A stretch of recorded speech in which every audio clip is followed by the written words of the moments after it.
Moikka! Tänään mä kerron, miten näitä kietoman pantoja sitten voi kietoa kasvoihin. Eli tässä mulla on yksi malli, tämmönen värikäs. Täällä on Kietoma Designin labeli ja tässä yläkulmassa on koko matkalta rautalanka. Aloitetaan sillä, että pistetään rautalanka ylöspäin, eli toi tuotemerkki sillä, että se on oikeinpäin. Pään taakse. Vedetään tähän eteen ja sitten tämän voi joko laittaa solmuun, mikä ainakin varmistaa sen, että se on niin kuin sellainen tiukasti päässä, jos tykkää, että se saa olla aika tiukasti päässä. Niin näin. Ja sitten tänne jää tämmöiset korvat, niin sitten kun täällä on tää rautalanka, niin näitä korviahan voi sitten laittaa millaiseen asentoon vaan haluaa. Se vaatii semmoista ehkä harjoittelua ja vähän mikä se oma juttu sit on.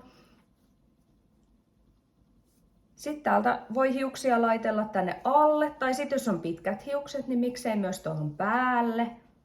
Tai sitten voi laittaa ne hiukset tuleen täältä. Tässä olisi nyt sitten tällä hetkellä tämä versio, aika näyttävä. Sitten voidaan tehdä vähän yksinkertaisempaa.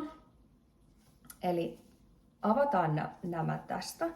Ja sitten otetaankin tämä käteen ja pistetään tänne pannan alle. Eli tänne pannan alle pujotetaan. Sama toiselta puolelta. Saadaan pujotettua se sinne ja sitten voidaan vähän painaa, että ne on niinku päätä vasten. Tästä voi sitten vähän vielä muotoilla, jos haluaa. Niin sitten tästä tuleekin tämmönen vähän hillitympi. Eli näitä on sitten, tätä on mahdollista miten vaan taivutella. Ja näitä eri malleja, värejä, niin niitä löytyy erilaisia www.kietoma.fi. On eri värejä, eri kuvioita ja kaikki nämä on tehty kierrätetystä materiaalista, eli kierrätetystä kankaista. Sen takia jokaista on vähän oma määränsä, toisia tulee enemmän tehtyä, on enemmän kangasta ja toisia sitten voi olla ihan vaan muutamakin. Ja näistä samoista sitten tehdään myös niitä turbaaneja, samoista kankaista. Tällä hetkellä musta on uutta kangasta, mutta se lukee aina se materiaali siellä, että onko uutta vai kierrätettyä. Pääasiassa kierrätettyä, koska arvostan kierrätystä itse ja haluan tehdä nämä kierrätetystä kankaista niin pitkälle kuin mahdollista.